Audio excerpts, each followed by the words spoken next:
Hello, everyone. You are listening and watching to a very special podcast.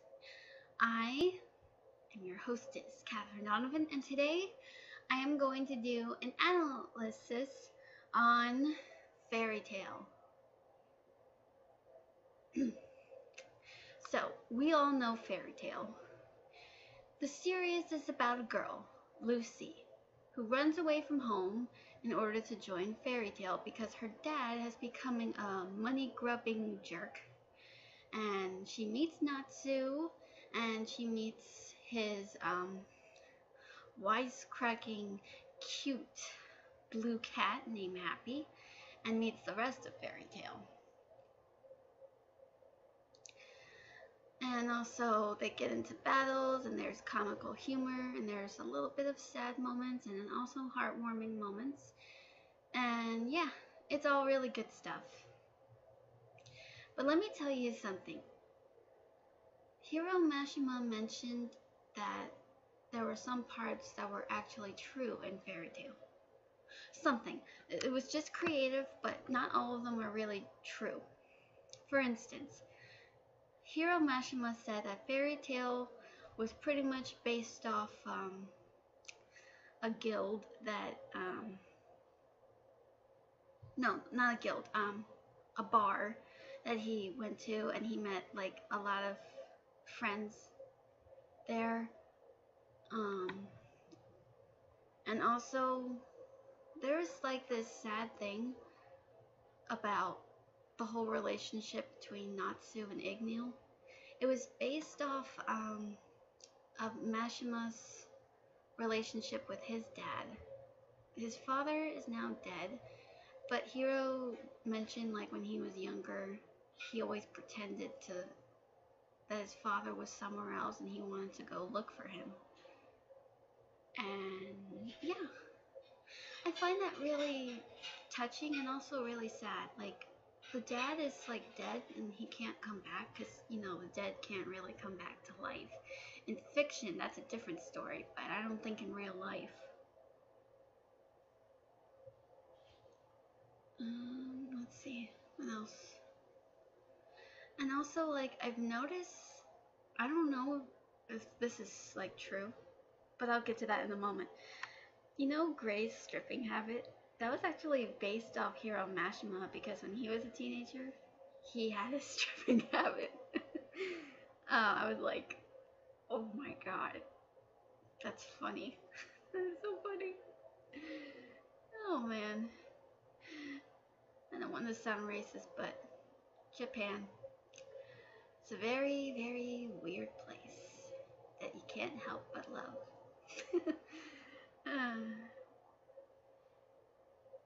But hey, Japanese people aside, I mean, we're all pretty weird. In general. Sorry, I don't want to sound racist. Anyways, I watched this one episode where it was after the battle against Raventail, and Lucy was like in her house, in her apartment, in her room, and she was just writing these letters to her deceased mom, telling her about the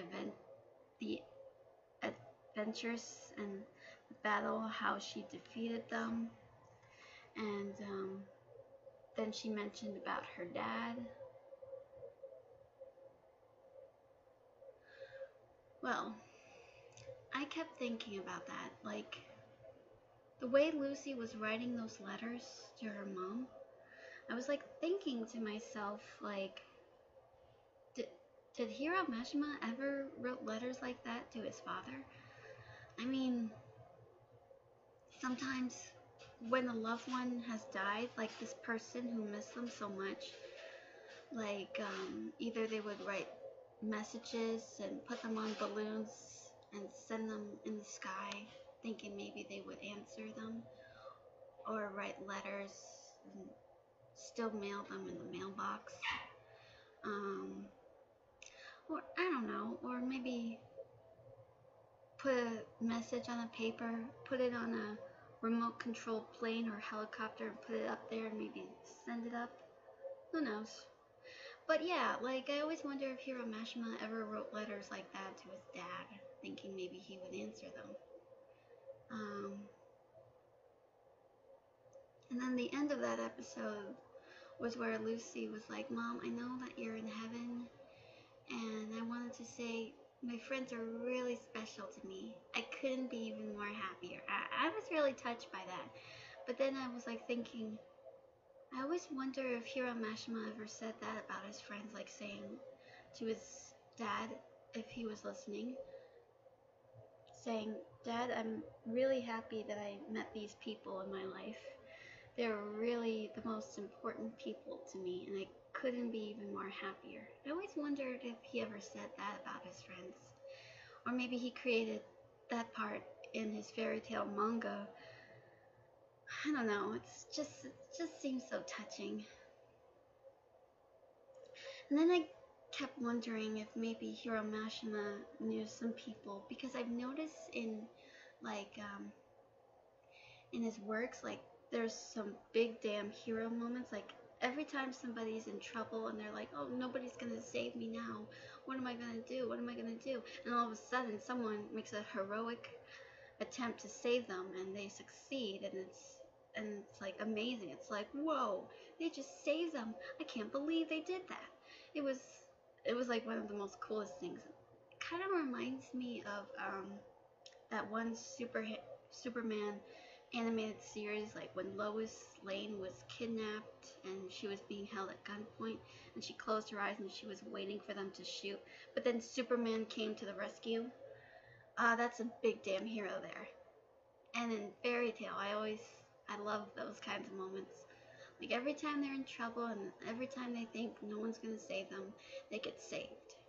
I don't know why Hiro Mashima likes that. I always wondered if he ever experienced people saving other people's lives. I don't know. I don't know. Whatever it is, I really do love it. Um, what else? What else? What else?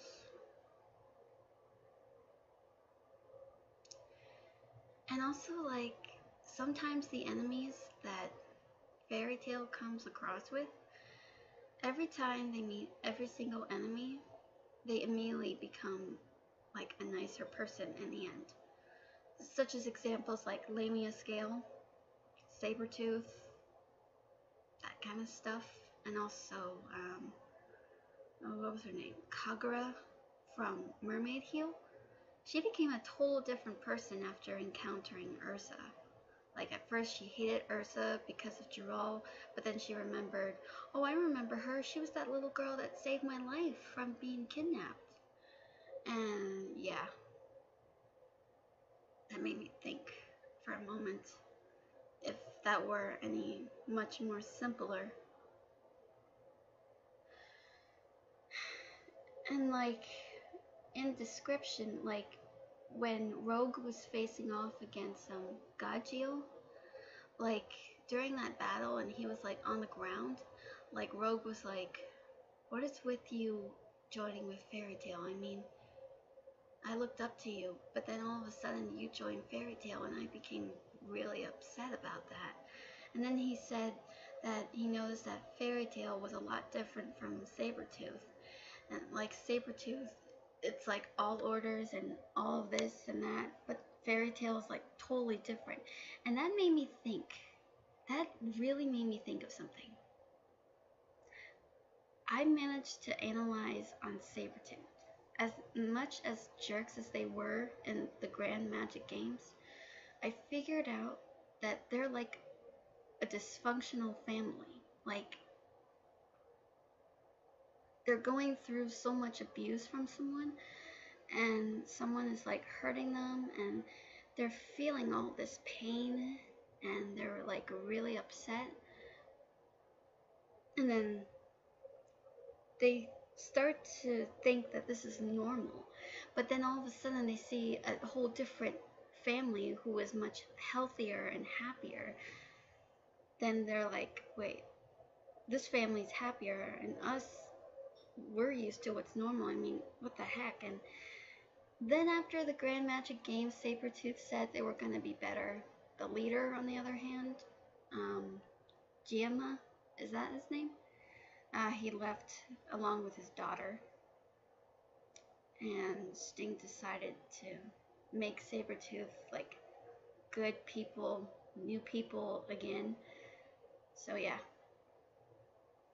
But that made me think if Sabretooth was like based off maybe Hiro Mashima actually encountered people who were pretty much jerks, but also they were going through like something horrible in their lives. And I always wonder if maybe Hiro Mashima ever experienced people like that. And what's also pretty surprising, and I don't want to like bring religion in this, but Hiro Mashima is, despite his Japanese heritage, he's actually a Christian. And I'm like, when I read that, I was like, oh my god. And I'm pretty much a Christian too, so I have to say I'm pretty happy. But like, here's the thing, guys. I'm not really much. I don't expect everyone to just be Christian. Like, if they have their different religions or different opinions, I'm okay with it. I'm not like those uptight Christians, but that's a different story. I'm okay with it, but you know, I actually have seen a lot of people of Asian countries, like, they believe in something totally different. I just never knew, but I was once told that, like, not all Americans can be Christian. I mean, there's other people in Europe, in Asia, and whatever, they can become Christians too. But anyways, sorry, I didn't mean to bring religion in this, but I was just expressing how surprised I was. So yeah, that's all I wanted to say about this, about Fairy Tail, and also the last part. Sorry. If you guys maybe don't care about that, it's okay. I was just mentioning it out of the blue. But yeah, like, what do you guys think? You wanna let me know on what you think about my analysis on Fairy Tail? So, yeah. Besides, Hiro Mashima write what he knows. So, I mean, he's not going to explain anything. I mean, he did say he had a stripping habit when he was a teen, and also the whole relationship with Natsu and Igni was kind of based off the creator's relationship with his deceased father, like when he died and stuff. Not the creator, but the creator's death. That's what I meant. Yeah.